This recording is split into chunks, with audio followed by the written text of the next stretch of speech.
Utilização de recursos públicos, o capítulo 2 é da conduta pessoal, artigo 5º. Os servidores públicos têm o dever de proteger e conservar os recursos públicos e não poderão usar esses recursos nem permitir o seu uso, a não ser para os fins autorizados em lei ou regulamento.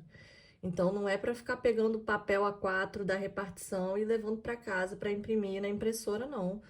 Só um exemplo, assim, bem chulo, mas é mais ou menos nesse sentido para exemplificar. Artigo 6º, são considerados recursos públicos para efeito deste Código, recursos financeiros, qualquer forma de bens móveis ou imóveis dos quais o Estado seja proprietário, arrendador ou tenha outro tipo de participação proprietária, qualquer direito ou interesse ou outro interesse intangível que seja comprado com recursos do Estado, incluindo o serviço de pessoal contratado, suprimentos de escritório, telefones e outros equipamentos e serviços de telecomunicações, correspondências do governo, capacidades automatizadas de processamento de dados, instalações de impressão e reprodução, registro do governo e veículos do governo. Tempo oficial, que é o tempo compreendido dentro do horário de expediente que o servidor está obrigado a cumprir. Artigo 7º, a utilização de recursos públicos para fins particulares como atividades sociais ou culturais, reuniões de empregados e outras, deve limitar-se àquela autorizada em lei. Conflito de interesses, artigo 8º, ocorre conflito de interesses quando o interesse particular, seja financeiro, seja pessoal, entra em conflito com os deveres e atribuições do servidor em seu cargo, emprego ou função. Considera-se conflito de interesses qualquer oportunidade de ganho que possa ser obtido por meio ou em consequência das atividades desempenhadas pelo servidor em seu cargo, emprego ou função em benefício do próprio servidor, de parente até o 2º grau civil, de terceiros com os quais o servidor mantém a relação de sociedade, de organização da qual o servidor seja sócio, diretor, administrador, preposto ou responsável técnico. Os servidores públicos têm o dever de declarar qualquer interesse privado relacionado com suas funções públicas e de tomar as medidas necessárias para resolver quaisquer conflitos de forma a proteger o interesse público. Então, isso aqui a gente ouve muito falar do servidor que tem uma determinada empresa e aí essa empresa participa de licitações, então a gente consegue claramente observar um conflito de interesse na situação.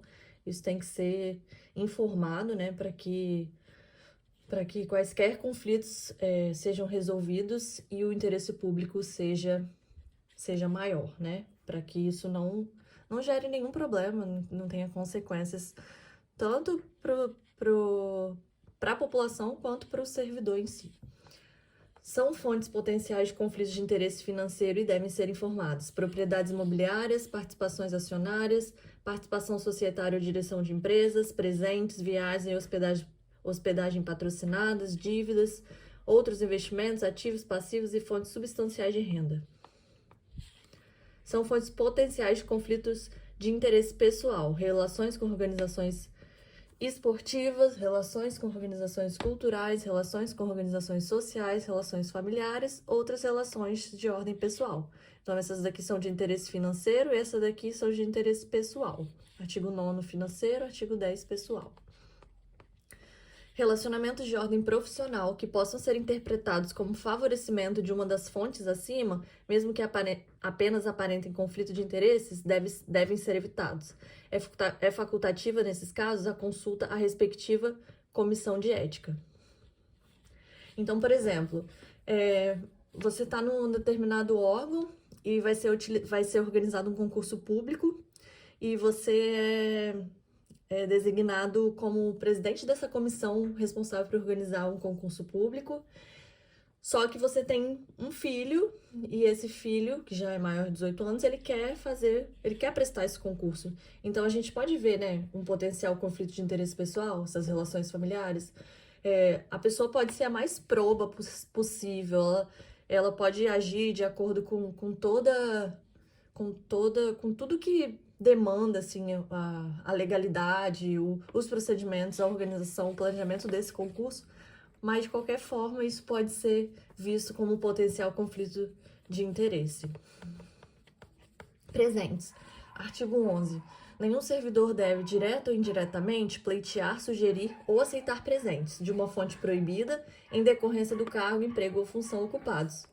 Entende-se como presente qualquer bem ou serviço dado gratuitamente, assim como ajuda financeira, empréstimo, gratificação, prêmio, comissão, promessa de emprego ou favor.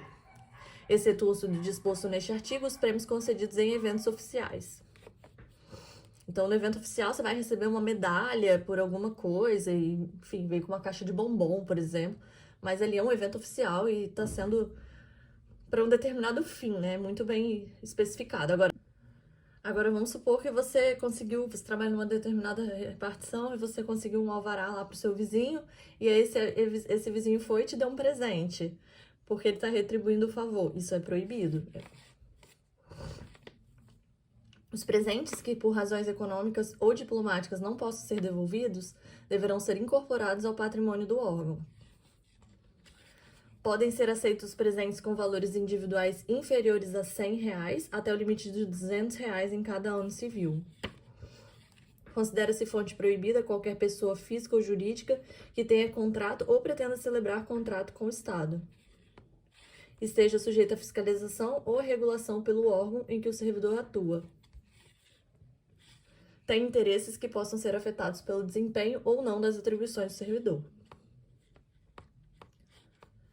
Outro emprego ou trabalho. Excetuando-se as proibições legais e regulamentares, é permitido ao servidor ter outro emprego ou trabalho que não conflite com as atribuições ou com o expediente de trabalho de seu cargo, emprego ou função no Estado.